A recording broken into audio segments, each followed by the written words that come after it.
¿El futuro? Despierta. Bienvenido al Congreso Futuro. Despierta, conéctate, participa.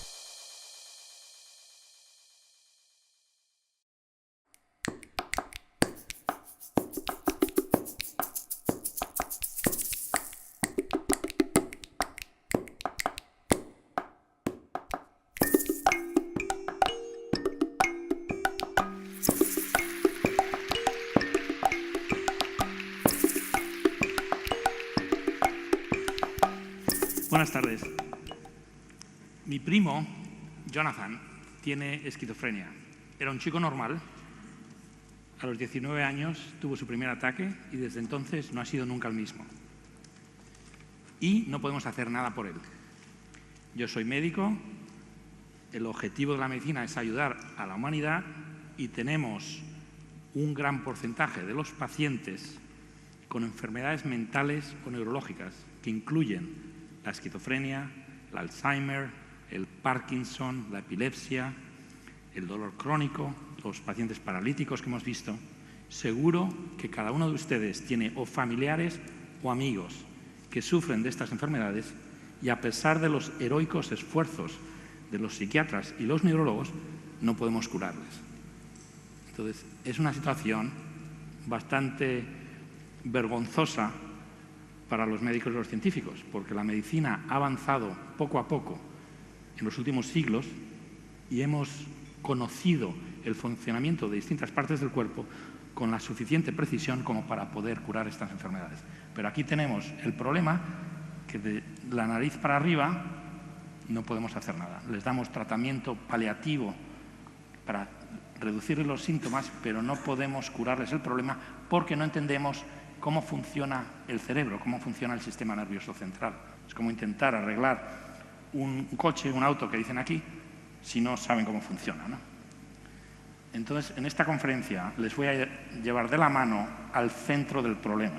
¿Cuál es el centro del problema del cerebro? ¿Por qué no entendemos cómo funciona? ¿Y cuál es la mejor estrategia para que en un futuro, quizá igual nosotros, pero las generaciones que vengan después estén armadas con las herramientas para atacar estos problemas de raíz y eliminarlos de la lacra que constituyen actualmente para la humanidad?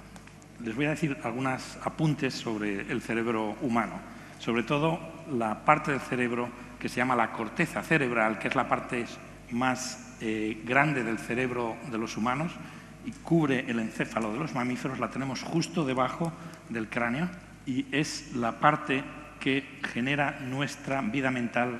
Sabemos que la corteza cerebral es la zona del cerebro que procesa la información del mundo, donde tenemos un poco la percepción, y es también la parte del cerebro que genera los comportamientos motores que han visto ustedes representados, y también ideas, imaginación, incluso están utilizando la corteza para descifrar este lenguaje que estoy generando yo con mi corteza. De hecho, estamos hablando corteza con corteza, ¿no?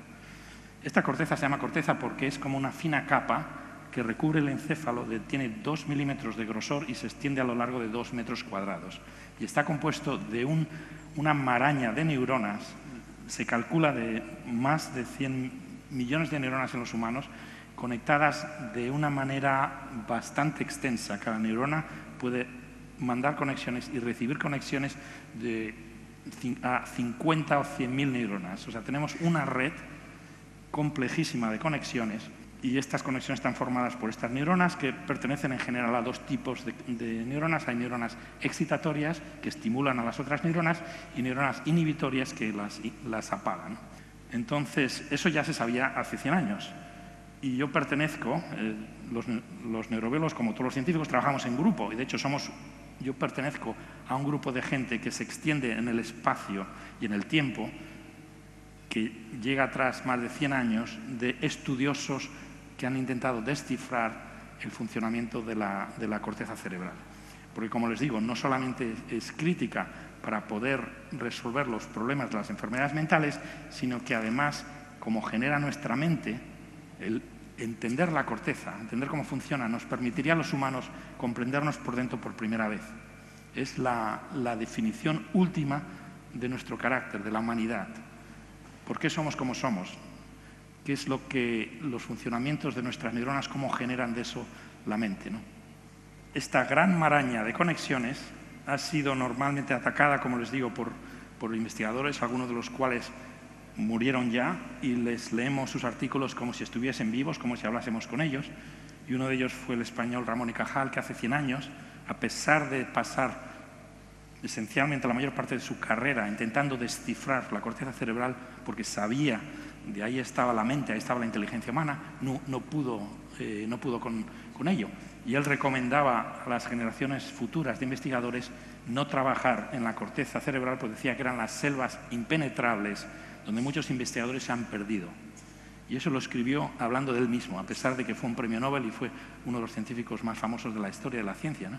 La razón por la cual no se han descifrado estas selvas impenetrables normalmente suele decirse es por la complejidad. Hay muchas neuronas, están conectadas de una manera bastante complicada, igual la gente dice, igual vamos a tardar 100 años o 200 años en descifrar estas selvas, ¿no?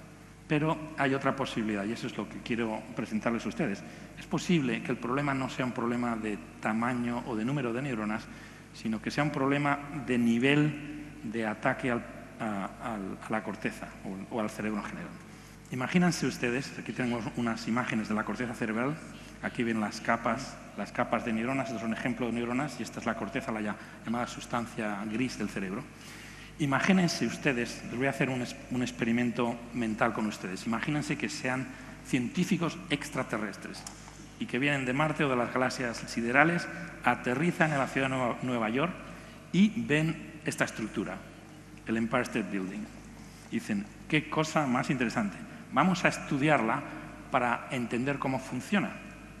Y se ponen a estudiar el Empire State Building y como buenos científicos lo desmenuzan en sus partes más pequeñas y se dan cuenta que el Empire State Building está fabricado con átomos. Dicen, ajá, vamos a estudiar la estructura atómica del Empire State Building y así entenderemos cómo funciona, ¿no? Pues siento decirles que por mucho que estudien la estructura atómica del Empire State Building, nunca entenderán cómo funciona, porque el funcionamiento de un edificio es lo que llamamos los científicos una propiedad emergente. Las propiedades emergentes se generan por interacción entre partículas o elementos y, por definición, no están presentes en los elementos individuales. En el caso del Empire State Building, la función de un edificio es una propiedad emergente no solo de los átomos, sino del sistema de ladrillos que generan el plano arquitectónico del edificio, y una vez que tenemos esos planos arquitectónicos y vemos cómo los humanos interaccionan con estos, por fin entendemos, ajá, ya sé para qué sirve eso. Pero a no ser que lo miremos de un nivel superior, de un nivel emergente, nunca daremos con la lógica del diseño del edificio. Vivimos en un mundo rodeado de propiedades emergentes. De hecho, los físicos llevan estudiando propiedades emergentes más de 100 años.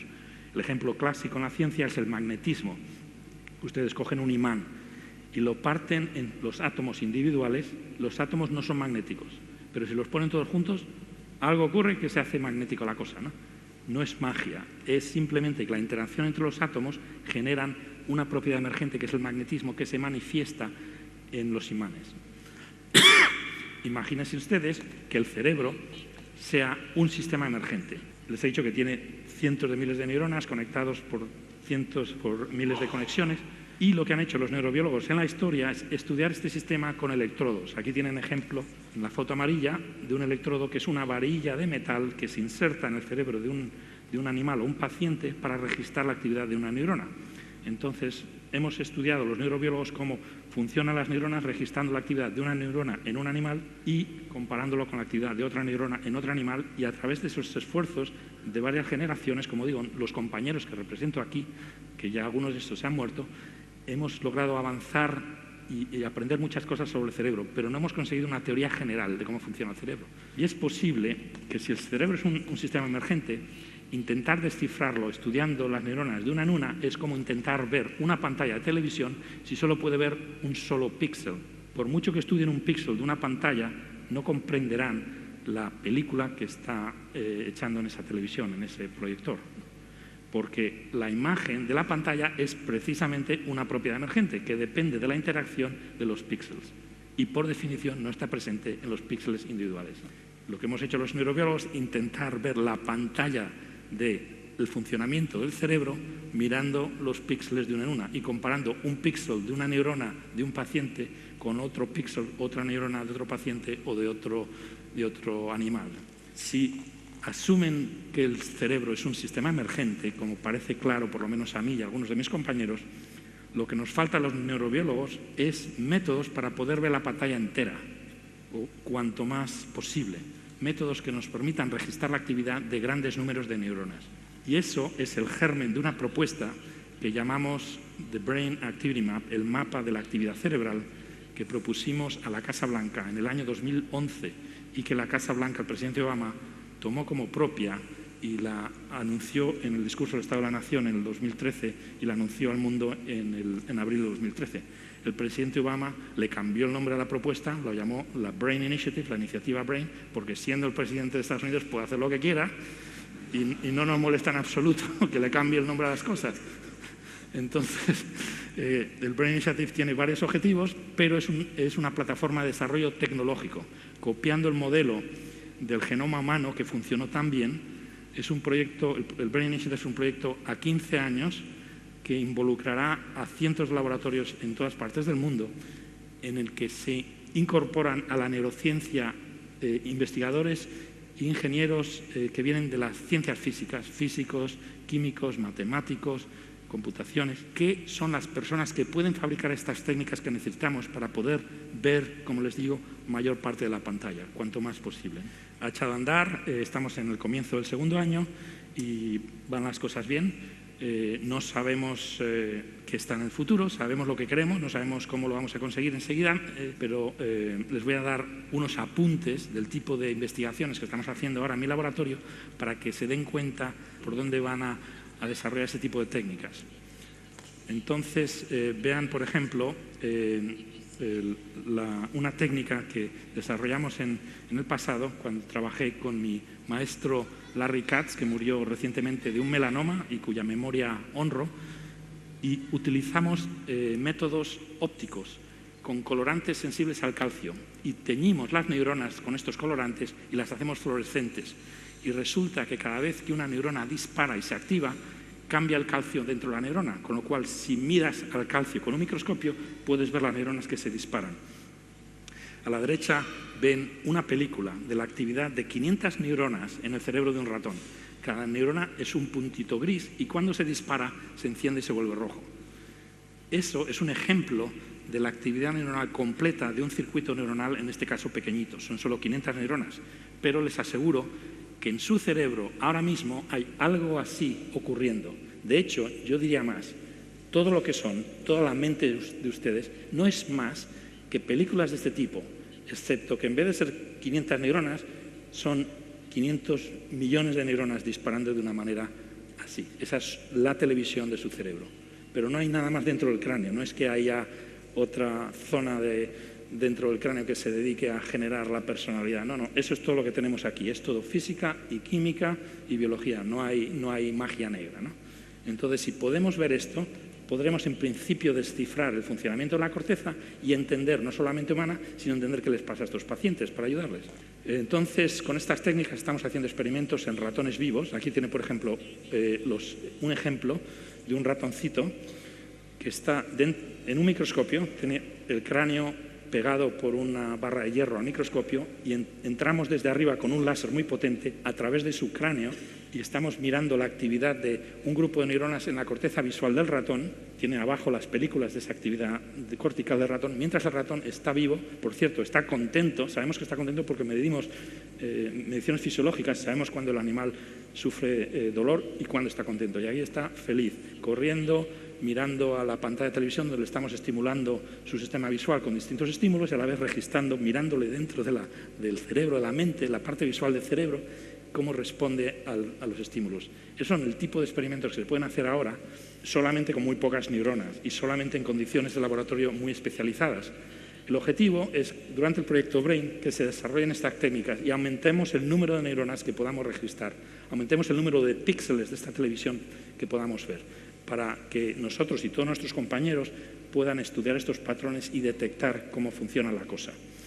Quizá en unos años pasemos de 50.000 neuronas a 1 millón de neuronas y podemos lograr ver la actividad completa de animales y eventualmente de pacientes humanos, no quizá todo el cerebro, toda la corteza, pero quizá un trozo pequeño de la corteza cerebral, por ejemplo, de un epiléptico, ¿no? O de un paciente con esquizofrenia. Entonces, a pesar de que acabamos de empezar con el proyecto BRAIN, hemos logrado ver la actividad completa del cerebro de algún invertebrado pequeñito. En este caso es un invertebrado que se llama la hidra. Estos son los cerebros más primitivos de la evolución. En el árbol de la vida, estos son los nidarios, que es la primera rama de la vida que tiene neuronas. O sea, los animales más simples que los nidarios, más antiguos, no tienen neuronas. Entonces, con técnicas genéticas y con estas técnicas ópticas de imagen de calcio, con estos microscopios con láseres, podemos ver, como en esta película, a un animal vivo y le podemos leer la actividad de todas sus neuronas. Es la primera vez que se hace esto, ¿no? El animal es transparente, es pequeñito, tiene 1 milímetro, se comporta, en este caso está estirando, está intentando comer, coge los tentáculos para intentar meterse cosas en la boca, y mientras ocurre, le estamos, en principio, descifrando, intentando descifrar cómo la actividad neuronal de todo su cerebro genera el comportamiento.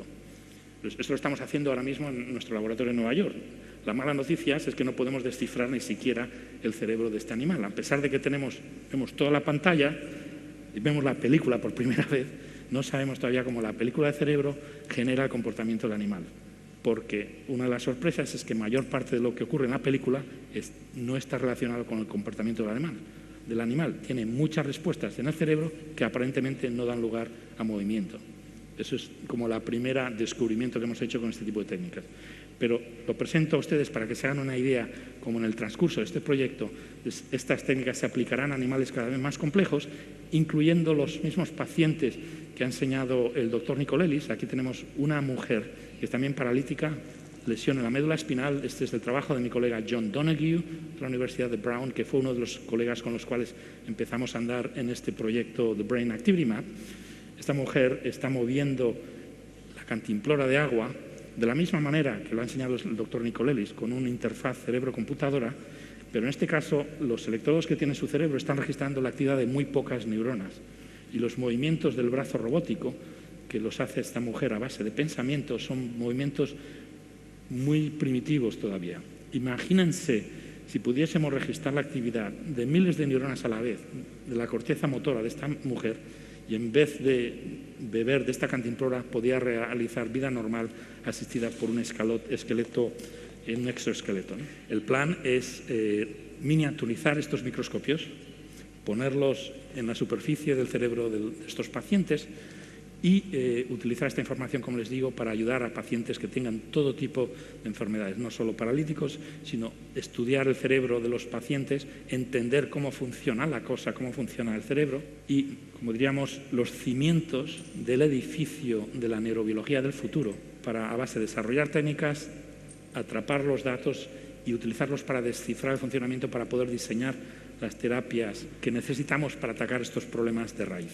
Quiero acabar con una nota de sobriedad y reconocimiento que estas técnicas que van dirigidas al desciframiento de lo que nos hace humanos, y a pesar de que nosotros, viniendo de la medicina, viniendo de la ciencia, el objetivo es ayudar a la humanidad, como pueden imaginarse, estas técnicas nos harían capaces de leer los pensamientos de las personas, igual que estamos ahora intentando leer los pensamientos de la hidra, y podrían ser utilizadas con fines dañinos. Por esa razón, no solo como científicos responsables, queremos que desde el comienzo el proyecto BRAIN y este tipo de desarrollo neurotecnológico esté supervisado por paneles éticos y legales, que miren por dónde viene el desarrollo de estas técnicas y regulen la utilización y el desarrollo de las técnicas de manera que se asegure que esto sea para ayudar a la humanidad. En estos paneles tendría que haber no solo científicos y médicos y clínicos, sino también expertos legales, expertos éticos, para que esta invasión de técnicas nuevas sean compatibles con las reglas de juegos sociales y también representación de la ciudadanía. Y no estoy hablando de políticos, estoy hablando de ciudadanos, que son los ciudadanos quienes son el objetivo de nuestra ayuda, es para ayudar a la sociedad, y tienen ellos también, tenían que tener derecho de voz y voto en estos paneles para ver si las técnicas se desarrollan y la utilización de estas técnicas interesa a la sociedad o no les interesa. Y en esto me hago eco de las palabras del senador Giraldi ayer, que dijo que la sociedad necesita una integración, unos espacios de discurso más efectivos donde distintos grupos sociales, científicos, expertos, investigadores, políticos, gente que venga del mundo de la empresa, pero sobre todo ciudadanos, encuentren unos sitios donde se puedan discutir este tipo de ideas que tiene tanta importancia en la humanidad, porque solamente así incorporaremos también a las nuevas generaciones en el esfuerzo común. Quiero terminar con unas palabras de mi maestro en Inglaterra, Sidney Brenner, que dice que el progreso de la ciencia depende de las nuevas técnicas, de los nuevos descubrimientos y de las nuevas ideas, probablemente en este orden. A pesar de que los científicos muchas veces nos creemos que somos muy inteligentes y que vemos cosas que otra gente no ve y que tenemos esas ideas muy brillantes, al final del día, sinceramente, señores, solo vemos lo que nos dejan ver las técnicas que utilizamos. En este caso, la neurobiología, creo que es obvio que la razón por la cual no hemos descifrado el cerebro no ha sido por falta de imaginación, por falta de ideas, ha sido por falta de técnicas.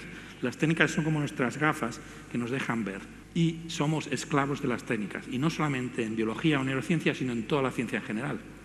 Entonces, aunque parezca un poco lento invertir en el desarrollo tecnológico, en realidad lo que estamos haciendo es, como les digo, abrir las puertas del futuro, porque son estas técnicas quienes permitirán a la gente, incluido la gente joven, alguna de las cuales me estará escuchando, que se metan en este campo y que nos ayuden a descifrar el misterio del cerebro, como cualquier otra parte del cuerpo, y podamos poner la bandera, igual que se pone la bandera a la luna, decir, esta generación, la humanidad conquistó por fin el problema de las enfermedades mentales y neurológicas a base de un desarrollo técnico que permitió la generación de una teoría general del cerebro. Muchas gracias.